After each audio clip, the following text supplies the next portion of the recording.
This is NC Spin, an unrehearsed discussion on issues of interest to North Carolinians. Now, here is your moderator, Tom Campbell. Welcome. You've heard and read the spin the media and the politicians have put on the issues of the day. To get the correct spin on what's going on in North Carolina, let's introduce you to our panel of experts. They include Becki Gray with the John Locke Foundation, Chris Fitzsimon with NC Policy Watch, Syndicated columnist and author John Hood, and Howard Lee, former senator and former chair of the State Board of Education. Well, this week's show promises to be interesting as we ask our panel to discuss court cases regarding separation of powers between the legislative and executive branches. We're going to talk about what to do with a $500 million budget surplus, look at some of the legislation being proposed in this session, and as always, we'll ask the panel to tell us something we don't know. Let's begin. Several recent court cases involve constitutional questions regarding the separation of powers between two of the three branches of government.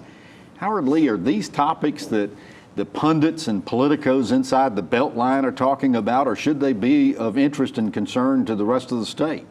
Well, I certainly think they should be of interest to citizens in the rest of the state, but I don't get a sense that many citizens are focused much on that.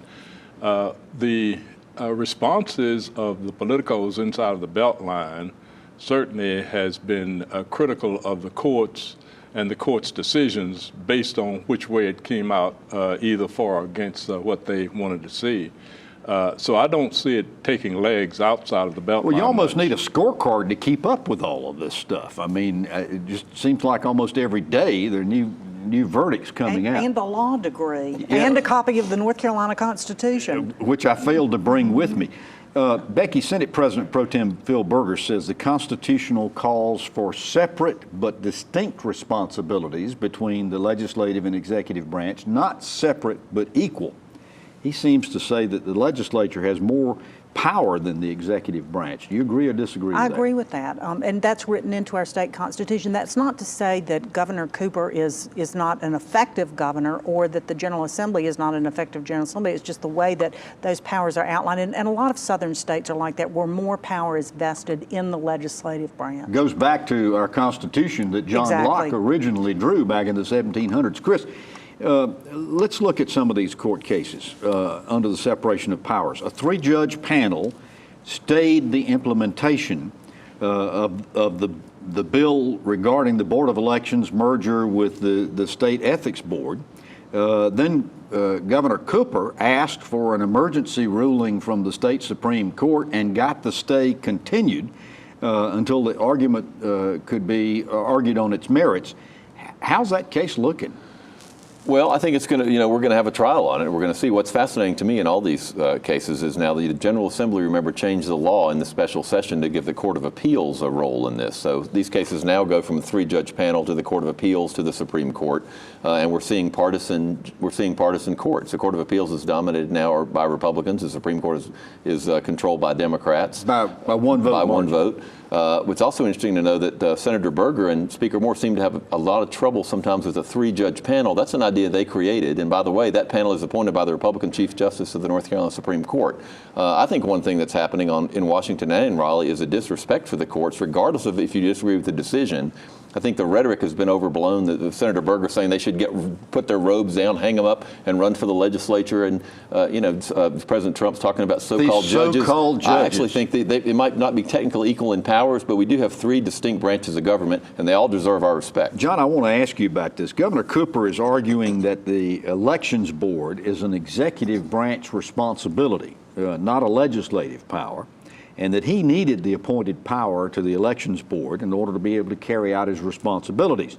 Is this argument fairly similar to what Governor McCrory argued about appointments to the Coal Act Commission? Is it? Well, whether or not it is similar materially, it is absolutely what Governor Cooper will argue in every case. He uses, in every case so far, there's a citation of the McCrory case on separation of powers, because first of all, it was a significant case, clarified matters that perhaps had not previously had a lot of law, a lot of rulings from the Supreme Court.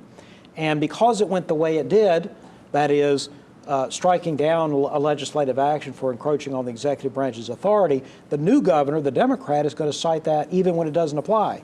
So I think that what we've got here is as Chris was getting at, we have a series of partisan-controlled courts where the people who don't get what they want criticize the courts in those particular cases. The other side says, hey, you're being disrespectful of the courts. As soon as it gets to the next level and the shoes are on the other foot, everybody changes roles. It's sort of like an improv troupe where, where you're supposed to do one part and then halfway through you have to change to another part. Yeah. There's a little bit of play acting here, but also serious matters of law. Howard, we haven't talked for a few weeks about the court case. About redistricting. There was a federal district court that said we were going to have to conduct draw new legislative districts in March and new elections in November. We haven't heard much of anything about it.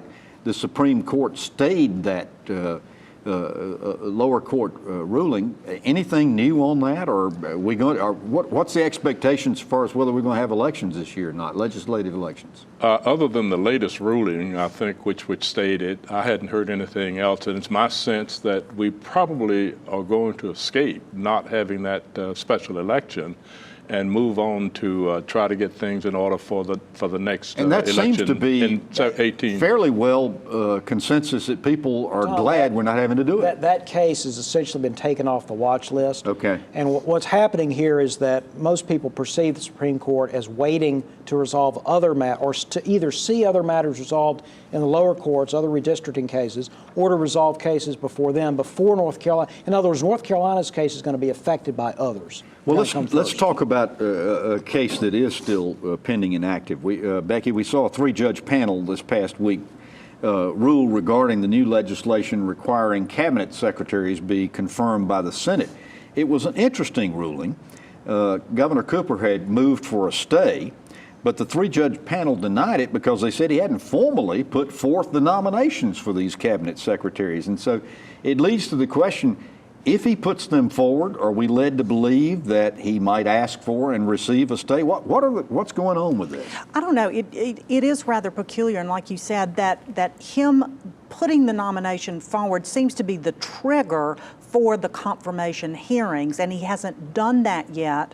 And then the latest thing in the courts too is that has he had harm from the confirmation hearings? And there haven't been any, so I'm having a hard time following it. But these people are already at work. Many of these secretaries are already in their offices. They're on state payrolls. They're doing their jobs. That's right. Does this make the whole thing moot? No, I mean, there's a deadline of May 15th that Cooper has to submit these names, but there'll be a trial. There's a trial scheduled before that, and that's what both sides somehow claim victory. That stay was lifted, but on the other hand, these cabinet officers don't have to now, according to the court, go to the legislature and be confirmed until there's a trial, unless Cooper submits the names. Clearly, he's not going to do that. All right, there was a subtle shift that did suggest that when the legislative leaders reacted so vociferously last week and criticized the 3-judge panel, the 3-judge panel understood that they had mistaken.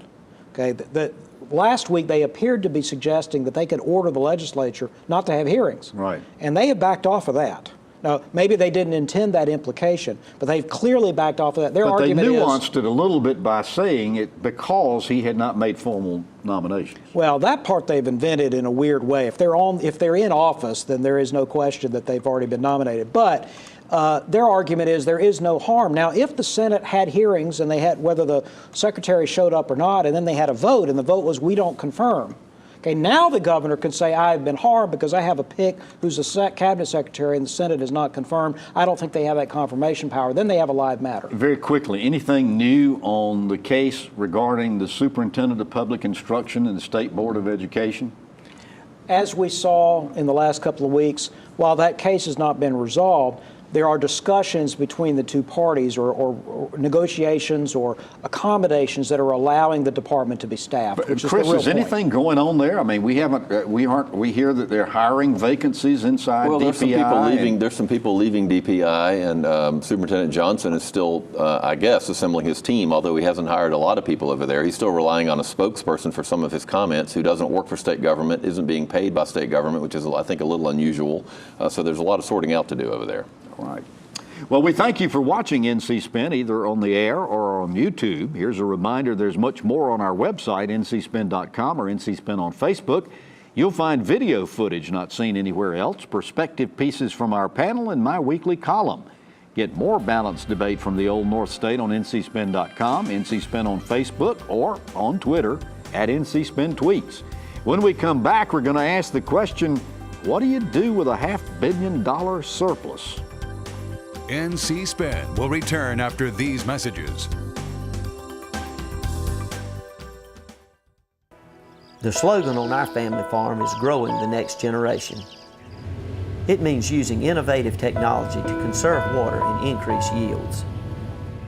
It embodies our passion for providing food and fiber for our neighbors near and far. It represents our desire to take care of our employees, our land, and to leave a better place for our children. Farm life isn't easy, but it's a good life, and I love what I do. North Carolina is a great state with great assets. Among them are 180,000 state employees. Our legislators are considering important decisions regarding working conditions, health insurance, retirement benefits, and pay for state employees. Scenic is the one voice at the table when those decisions are being considered. Scenic is revitalized and refocused. A stronger Scenic ensures a more effective voice. Learn more at www.scenic.org. We now return to NC Spin. One of the primary tasks of the legislature is to craft a budget for the next 2 years, and last week lawmakers were told that revenues to the state would exceed projections by approximately $500 million. Now, while this is good news, it set off a flurry of discussion about how to spend that surplus. John, before we begin, you've stated on this show in the past that in getting more precise picture about our budget, we also need to look at whether or not state spending is on track with what was budgeted. Where do we stand on that? Well, the point there is simply that when we talk about a revenue surplus, that's half the story. The other story is the spending side. So the total budget surplus is much larger than the revenue surplus because we have money that is appropriated to agencies, but it doesn't get spent, and it reverts back to the state. So I took a look at the first 7 months of this fiscal year. We're running about $900 million of a cash surplus. That is, we have $900 million more in revenue collections than we have spent, tax and non-tax general fund revenue than we've spent in the first 7 months. Now, before people go off and spend $900 million, number one, that's about the same as where we were this time last year. Number two, there are many demands on that money. So people get carried away. They haven't thought through all the different complications. And number three, it's still through January. Lots of revenue and lots of expenditure issues are lumpy, and they don't happen evenly every month. April 15th is the big day everybody watch. Chris, one of the pieces of legislation that's working its way through right now is a provision that we would take 15% of the surplus every year and put it into reserves or rainy day fund, and that we could only spend 7.5% total of that amount unless the legislature approved it.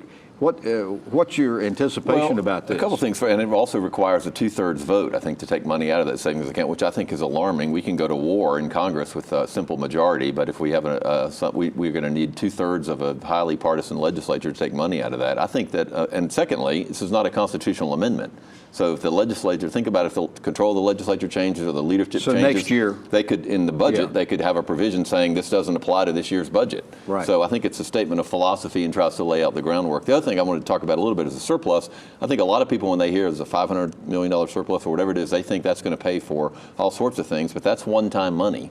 The way that salary increases and teacher pay and all those things and schools are funded is an ongoing basis, and that comes from how fast we think the economy is going to grow next year. So this traditionally, in the old days, this would go into something called the capital budget, which would pay for buildings and one-time expenditures. Increasingly, we sort of mix those budgets up. Good point. And Howard, I wanted to add on to that from the standpoint that, as we said, people are already lining up to try to spend this money. In particular, we've got teachers that are anticipating an additional pay bump, principals that are expecting a revision in the way they are being paid, and of course promises that have been made for years to state employees, and they have received very little in recent years so far as pay increases. What's your expectations so far as salaries are concerned? Well, I don't know, but I've been concerned for quite a long time that we are making short-term decisions and not looking far enough ahead on how we're going to respond to all of our needs, including those salaries. we are losing some awfully good people from within our ranks because we just simply are not keeping up with the pay. It is my thought that somehow, if the legislature and the legislators can't step up and do the long-term planning, maybe we need to have a citizen group that they can bring in to help do that. But Becki, I for think years, we've got to look farther down the road. For years, it was sort of understood if you were a state employee, you were probably not going to receive market wages so far as working for the state was concerned, but the benefits were really good. I think a case can be made that those benefits are no longer as rich, perhaps, as they have been in years past. Well, and that's something that I know the General Assembly is looking at this year with some of this surplus money, is to put money in to shore up the pension plan, also shore up the health plan, to make those investments in those benefits that you're talking about. That's a high priority. Any other big items that you're hearing about that might take up some of this surplus money? One of the things in December, when the General Assembly came back for a special session to take care of the needs of the hurricane and fire victims, allocated $200 million at that time, with the understanding that when they came back after further adjustments had been made, and that they were going to put some more money into that. I think we'll see that. They also have promised increase in the standard deduction, the zero tax bracket, and that's about $100 million that's set aside. There are a lot of pressures on that revenue surplus. Enrollment growth is something else, you know, we haven't quite mentioned in these things, but there is a lot of pressure on that money. And we'll be talking about this as the legislature really seriously begins crafting the budget. After this break, we're going to talk about the topic of what's going on in this legislative session. NC Spin will return after these messages. The healthcare landscape is filled with questions and uncertainties of changes that are coming. In these times of change, there's one thing you can trust. You can trust your family physician to work for you, not only in treating sickness and disease, but also your overall health. Regardless of how healthcare might change, the men and women of the North Carolina Academy of Family Physicians pledge to work upholding your trust. Family physicians, your trusted healthcare advisors. You sleep on concrete till your body get immune to concrete. My mom got my brother and I up and said, come on, we're leaving. I became homeless in the beginning of this year. When I was about 4 or 5 years old, our house caught fire. I used to see my brother. If he see me, he'd turn and go the other direction. We did the only thing that we could think of, and we went to a Salvation Army shelter. You know, we don't have this, like, what's your background look like? We just say, what do you need? I remember the man from the Salvation Army coming down with a box of clothes. The Salvation Army officer bought my brother and I an ice cream cone. Last week, my brother walked up to me, and he just started a conversation. Today I've given my life to the Salvation Army because I remember what somebody did for me, my brother, and my mom over 30 years ago. The Salvation Army for me means hope. Compassion. Family. Support.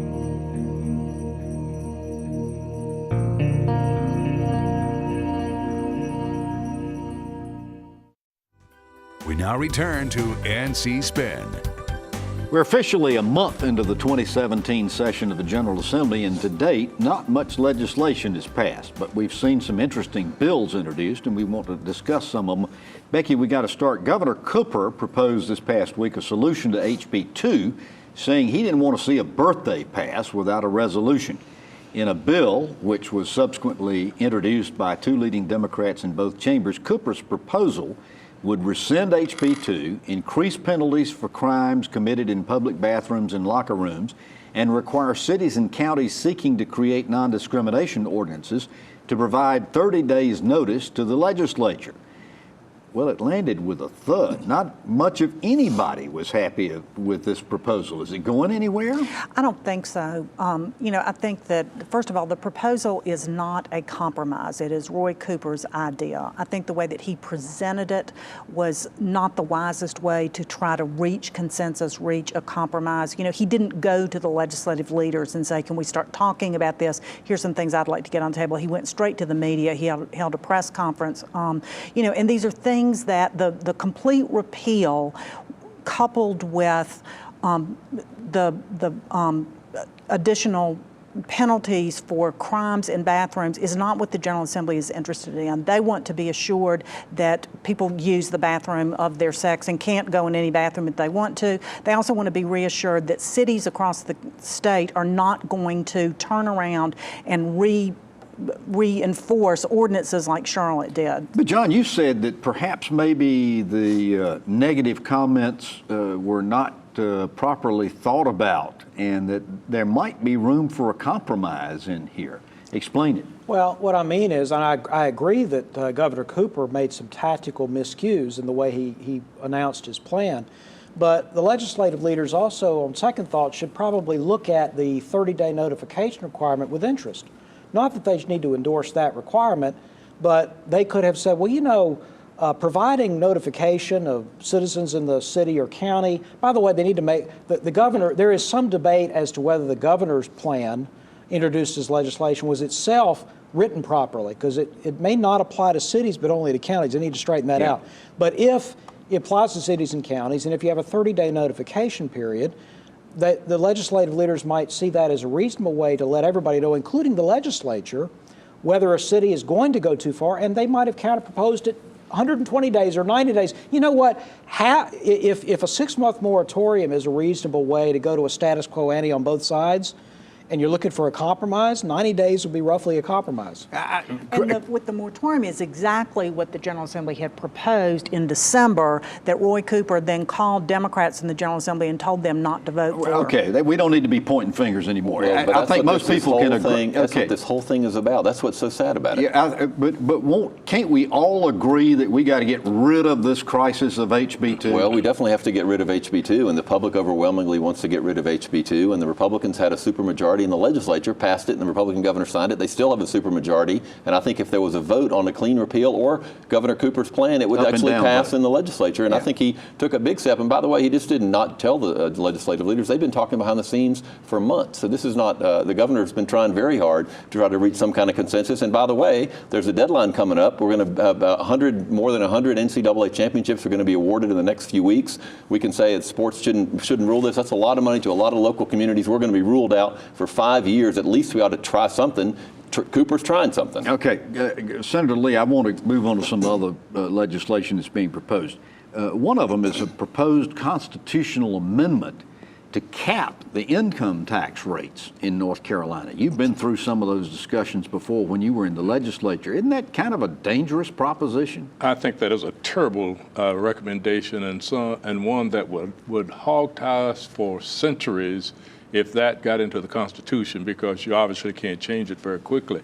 I hope that doesn't happen. I think we need to manage the state through legislation and through the process that we've used for negotiating budgets, but Becki, not that. What do you think of the proposal that was made to reduce the number of the members of the Board of Governors from 32 to 24? The legislature's getting ready to name and vote on these nominations. I think that's a good idea. I think 36 is a very large board. It's kind of 32, sorry. But going back to 24, reducing the number of the board members, I think is a good idea. It makes it more manageable. And of course, now one of the things that the Board of Governors is talking about, and some others are talking about, is to ensure the diversity on that board. And I think that's important, no matter how many members, that you have all of the universities represented and a strong voice there. It used to be that we had a requirement to have members of the minority party on the Board of Governors, which I also think would be a good idea if we're going to talk about diversity, not just make it 24 Republicans or 32 Republicans or 32 Democrats. All right. After these messages, we're going to ask the panel to tell us something we don't know. NC Spin is brought to you in part by the North Carolina Farm Bureau. The Farm Bureau and Agriculture. We keep North Carolina growing.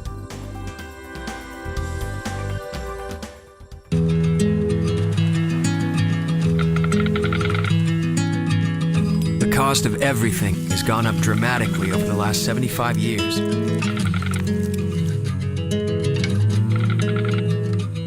With one exception, keeping electricity affordable. That's the power of your co-op membership. Learn more at togetherwesave.com. North Carolina's Touchstone Energy Cooperatives, looking out for you. North Carolina is a great state with great assets. Among them are 180,000 state employees. Our legislators are considering important decisions regarding working conditions, Health insurance, retirement benefits, and pay for state employees. Scenic is the one voice at the table when those decisions are being considered. Scenic is revitalized and refocused. A stronger Scenic ensures a more effective voice. Learn more at www.scenic.org. NC Spin is brought to you in part by the North Carolina Farm Bureau, the Farm Bureau and Agriculture. I want to mention that this past week we had the privilege of appearing before a group of young people with the Future Farmers of America, and I got to tell you, they're bright kids, and we heard some good questions and some good comments from them. And among the comments that I hear most from you is that the part of the show you like best is when we ask the panel to tell us something we don't know. Becki Gray, I'll start with you. Something you may not know is that North Carolina has over 22,000 rules that are in place. Now, this is in addition to all of our laws, but starting in 2013, there is a rules review process that has been put into place. So far, about 9,000 rules have been reviewed. About 1,000 of them have been taken off the books entirely. Another 2,000 are being revisited, figure out if we need to do something different with it, and about 6,000, closer to 6,000 have been reinstated, but we're starting to look at those rules and roll back those that we don't need. I think this is a very good move. Good. Chris, tell us something we don't know. Well, Representative Earl Inscoe has a good idea. She has a lot of good ideas. She's been around a long time. She has a bill that would require a provision in the budget that isn't money, that literally changes policy, which we all think generally is a bad idea. It just should be money, to have the name of the person who requested it. Increasingly in recent years, we've seen budget provisions come up that change state policy, and nobody knows who puts it in. Everybody denies they did it. I think in the interest of transparency, that would be an easy thing to pass to reassure the public. All right, John Hood, tell us something we don't know. We focus a lot on Raleigh, where important things are happening, but I would argue the two biggest things affecting North Carolina's budget are in Washington. The potential to replace of the Affordable Care Act with something different, particularly regarding Medicaid, which will have tremendous effects on North Carolina's budget, and potentially corporate and personal income tax reform. North Carolina would have to decide whether to connect to the federal system. These are huge issues that are going to be decided in Washington in the next few months. A lot of issues coming out of Washington. Howard Lee, tell us something we don't know. I'm on my continuous subject of recognizing that we need to get really serious about helping kids learn to read. We put in many programs, the latest being Read to Achieve, and we still are finding that only 62% of fourth graders are reading at grade level. Jim Goodnight and CEOs of North Carolina have taken on this challenge and have put forth an initiative and a report, and I'm hopeful that out of that we can get some positive results. Is this coming out of the Best NC program? It's coming out of that area, yes. Yeah, I met with them last week. Very impressive organization. Absolutely. Well, you've heard our spin on the issues of the day. To stay informed all during the week, give your feedback, and read my weekly column, be sure to visit our website, ncspin.com, or catch NC Spin on Facebook. And join us next week when we'll have more balanced debate for the Old North State. Until then, stay informed and watch out for the spin.